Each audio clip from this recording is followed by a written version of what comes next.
here with Paul, and I want to give Paul an opportunity to tell us a little bit about himself. Hi, well, I'm Paul Evans, and I'm the Chief Executive at Velocity Clinical Research.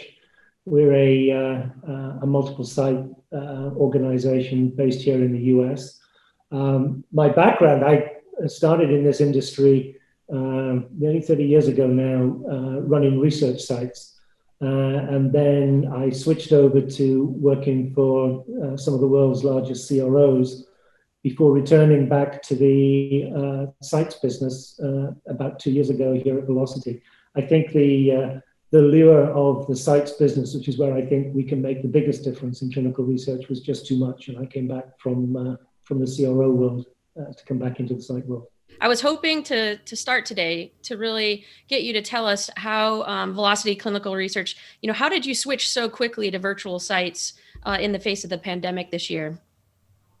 It wasn't really a question of switching to virtual sites because, the sites are brick and mortar sites. What we had to do was adapt when the pandemic hit us to how we were going to manage visits when patients either couldn't or didn't want to come into our existing sites.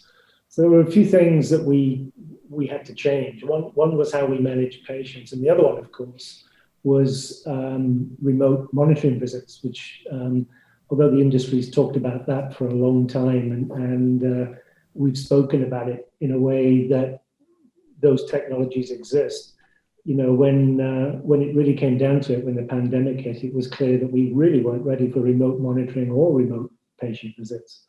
So one of the first things we had to do was adapt the technologies that we were using. So for remote monitoring visits, it was a question of using technology, for example, that was 21 CFR Part 11 compliant, because not everyone was. And there were some very well publicized events with some of the things like Zoom and so on, where they weren't secure systems on which we could work. So we had to hustle a little bit and get technology in place that really was fit for purpose. We then had to make the adjustments to our SOPs because in the main, our patient visits were not virtual, they weren't remote. So we had a whole lot of SOPs to adapt to. And that took an awful lot of effort on the part of not only us, but our sponsors that we were working with. What would they find acceptable? What advice did they have? Because at this point, nobody really knew how to do this well. And so we were having to adapt on the fly. So there was a lot of heavy lifting. Everything had to change from technology to SOPs to even the way that we dealt with patients. So it was a pretty hefty change. Yeah, that sounds similar to a lot of what people have experienced. I think, if you could tell me a little bit about, across all those things you had to adapt to and all those things you had to change, what were some of the sort of key learnings that you might take forward? Well, I think the first thing is, of course, that nothing focuses the mind like a crisis, which is probably not exactly what any of us wanted to learn, but that was COVID-19 for you. So I think we made, what we discovered was everybody pulled together when you were in that sort of crisis. In that moment, it was one heck of a challenge, and everybody worked together on it. I think what we learned overall is that it wasn't about adapting from being brick and mortar to virtual. It really was about that's a continuum anyway. That's a false concept, really, brick and mortar versus virtual. There are components of virtual within everything that we're able to do. So it's how did we move along that continuum? And I think what we realized was that this was about how far along there can we get within the time constraints and within the tech constraints that we had, and even the patient constraints, because it's all very well for us to talk about remote visits, but patients weren't all comfortable with that concept either. So, one of the biggest learnings was about horses for courses. We had to evolve in the best way that we could within the constraints that we had. We also had to ensure that our staff were very, very flexible. That was the key, because now we were taking them right out of their comfort zone, and we had to make sure that they were comfortable with the either whether those were remote visits with monitors or remote visits with patients. So it was getting the staff comfortable with what we were doing. That was a big learning curve for us, and that didn't happen overnight. That took time. So I think those were the two main things that we learned. Yeah, it's a great point. In such a regulated and rigid industry, I think comfort and for many employees comes from the routine and the structure and things like that. And now they need an SOP on how to be agile and flexible in ways that they've never had to do before. So yeah, that makes a lot of sense. And we were learning on the fly. So, what we did in 1 week wasn't necessarily what we did the second week, because things changed pretty quickly. I mean, in tech terms, we used different systems throughout the course of this process. And, one of the things you learn very quickly is that the technology that exists is often set up for the benefit of the let's call it the back office function in clinical research. It wasn't necessarily designed with the site in mind. Mm-hmm. And so not everything that we had was site friendly. And I think this is one of the major issues around moving down that continuum from brick and mortar to a more remote model, is, the tech's going to have to adapt, because a lot of the systems that are out there don't lend themselves very easily to sites to use. And in my, previous life, this is one of the things I've learned, is that the tech works very, very well in the hands of the people that designed it or built it, who are very tech savvy. Well, even if our staff are, some way up that learning curve, they're not as good as the people that designed it, and patients even less so. So tech isn't always end user friendly, and that was one of the things we learned as we went through this. Yeah, that leads really nicely into what I thought our audience would like to hear even more about, is how did you prepare the clinical research coordinators for all of this change and the importance of their role and the ways that their role was changing? I think it mostly revolves around communication. I think the whole issue of moving to a more remote methodology, a more remote system. I'm trying to avoid using the word virtual, because I don't see it as being brick and mortar or virtual. It is about moving down that continuum, and in making that move, there's a lot of challenge for your average research coordinator. As we do that, as the industry does that, the role of the coordinator is going to fundamentally change. So the skill sets that might revolve around patient interactions, that's one thing you'd expect a research coordinator to have. But as they now get involved in more remote visits, then that job changes quite significantly. That job changes to being able to handle the technology, not only for themselves, but for the patients. So as much as there are technology help desks, generally a patient's first thought when something's not working or something is not going right is to call the coordinator. So the coordinator now has to be able to help the patient solve the problem, even though they may not feel entirely comfortable with the technology themselves.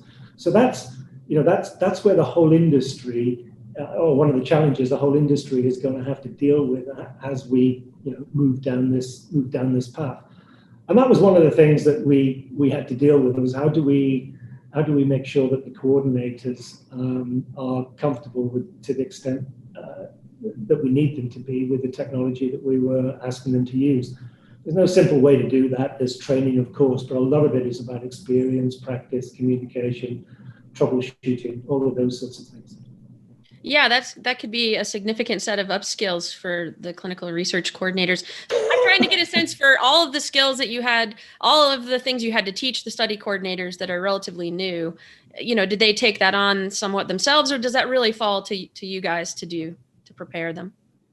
Well, the model that Velocity operates, we run 12 research sites across the US. So these are our staff that we were having to train.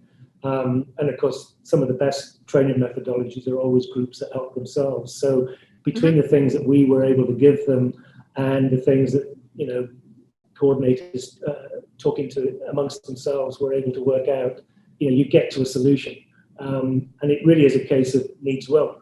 And if you have to very quickly learn a new technology, there really wasn't too many options. We had to do it, and people had to learn on the fly. So it was a big challenge for a coordinator to pick up these new technologies, without a doubt.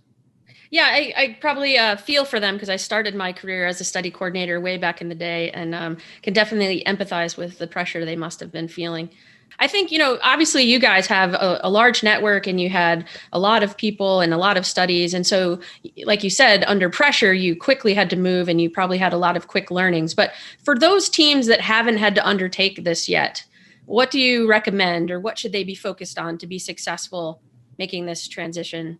Well, I think the most challenging thing is time, and that's the one commodity that none of us ever have, because you need to give people time to get used to the change, to adapt. Because the first time that you use something like a telehealth app, nothing works perfectly. You need time to make mistakes. You need time to correct those mistakes. You need to learn. So the main thing that you've got to try and get people is the hardest thing of all, and that's time to get used to the change that you're asking them to make.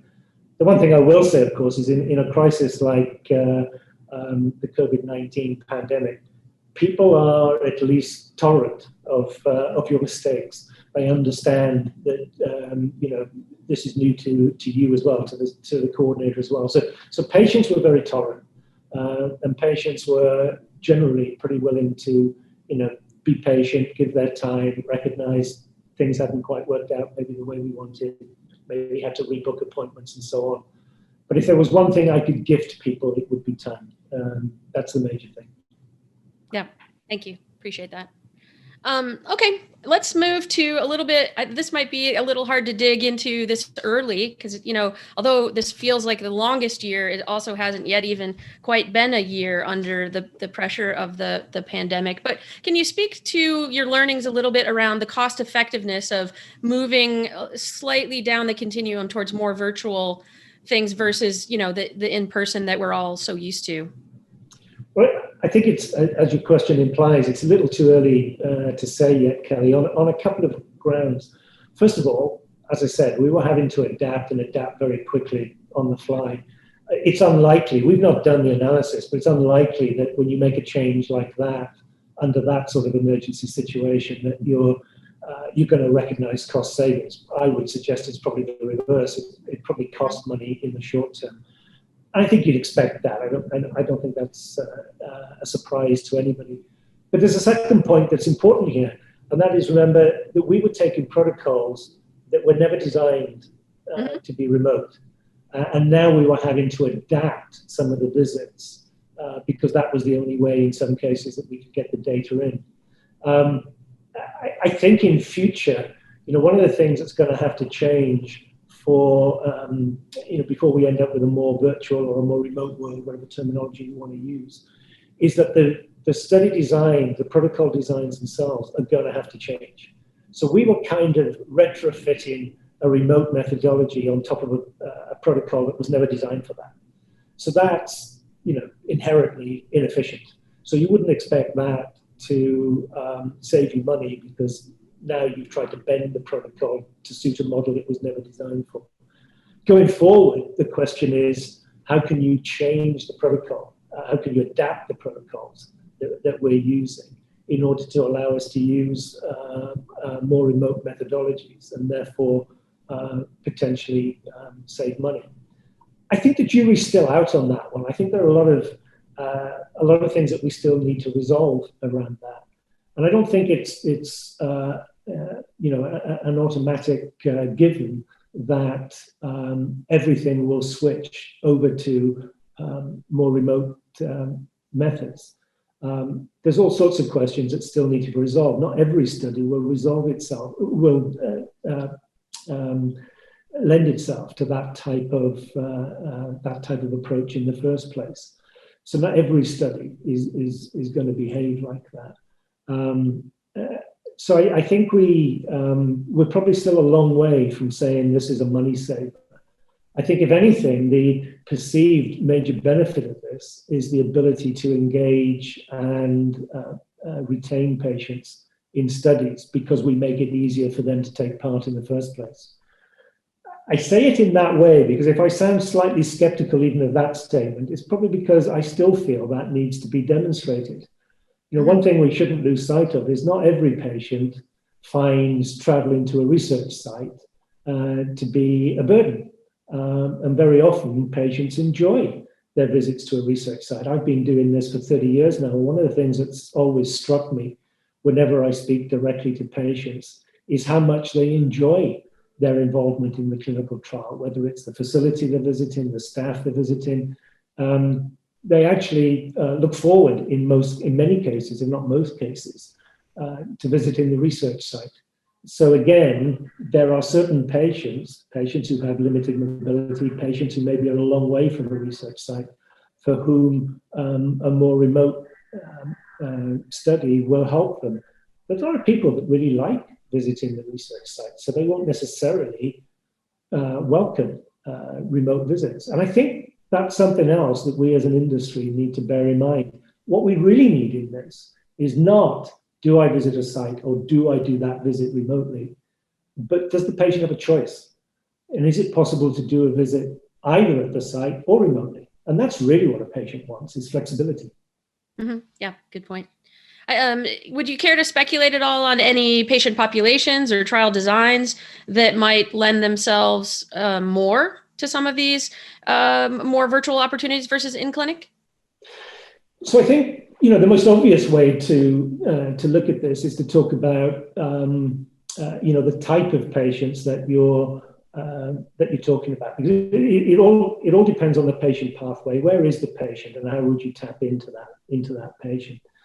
So studies where you're generally using ambulatory, community-based patients lend themselves to this type of approach. If you're talking about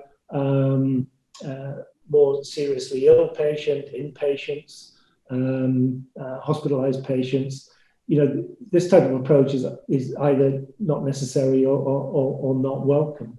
So there is a little bit of a dichotomy here, because on the one hand, ambulatory patients by definition find it easier to get around, yet it could be patients such as very ill oncology patients that maybe don't have the ability to come to the site, that aren't as mobile.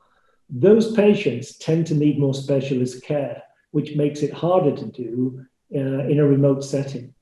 So the patients that may benefit the most may be the patients that we are less able to adapt or the protocols that we're less able to adapt to a remote setting. So I think we'll get the jury's still out on that one, and I most of the remote studies that we've either been involved with or I've seen reported at conferences tend to come from the end of the spectrum, which is community-based, ambulatory, rather than the specialist care, very sick patients. Yeah, absolutely makes sense. So as we sort of look forward into the future even farther, can you describe the way you see your clinical sites in the future and help us see where you think the greatest differences will be in the future? So, I think that, again, at the risk of repeating myself, I see this as a continuum at the one end, which is the classic traditional brick and mortar site, the remote models at the other end, the totally remote protocols, and we've seen some of those completely remote models. And I think that we're on a journey moving down that continuum where sites will need to adapt so that they have the capability of doing a more remote visit. And I think, patients have seen that as a result of the COVID-19 pandemic. So one of the questions patients are going to start asking is, well, why can't I do, this visit from home? I've done those things in the past, maybe. So I see this as sites adapting over time. And the challenges that we face around that revolve around how do we change redesign the protocols in the first place to make them more adaptable and preferably give us choice. And secondly, how do we train the sites to become more comfortable with technology? Because sites are going to have to become more comfortable with technology. And I think one of the challenges I see in that regard, and again, I've been in this business long enough to have remembered the rollout of electronic data capture at the end of the 20th century. And what happened there was that there were a lot of it was a great idea. It was a wonderful idea. And now we use it as routine. But you go back to the 90s, what happened was the EDC technology was just inflicted on the sites. In fact, I remember running sites with cupboards full of laptops, because in those days, we tended to send things down a fixed wire rather than use the internet. So every company turned up, A, with its own system of EDC, and secondly, with its own laptop. So we were storing more laptops than we were CRFs at some points in the late 90s. There's a danger that the same thing happens as we move into more remote technologies, and that everybody will come up with their own system, their own preferred way of doing it. And the sites, rather than the sites adapting to a single technology, they'll have to adapt to multiple technologies. We're already beginning to see that around e-regulatory, for example. Now, e-regulatory systems are a way that the industry can adapt very quickly to this, A, to speed up studies, and B, to reduce the amount of paper that moves around, and reduce the need for visits to sites. Except what we're beginning to see is a lot of clients are beginning to say, we have bought into a particular system, and we're going to give it to you free for our trial. Well, that's all very well, but already we're beginning to see multiple e-reg systems at our sites. Whereas the ideal world for a site is the site chooses its own e-regulatory system, and that's what the sponsors plug into. So I think they're already beginning to see some signs that the industry is responding to this in the same way that we rolled out EDC in the late 90s. And there are some dangers in that, and I think we're probably going to have to go through that pain, and I hope we move through it quickly, and that the industry doesn't make the same mistakes. Yeah, that's a really good point. So I would just really, at this point, thank you for taking the time to have this conversation with me. And I think our audience will benefit a great deal. And maybe you could tell us, where can people find out more about Velocity Clinical Research?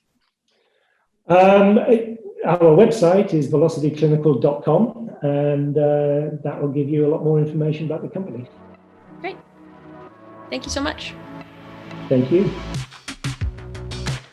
Thank you so much for joining us on this episode of Conversations in Clinical Trial Readiness. If you're interested in learning more about our team, head to our website, ArcheMedX.com, or follow us on LinkedIn. Thanks for joining us.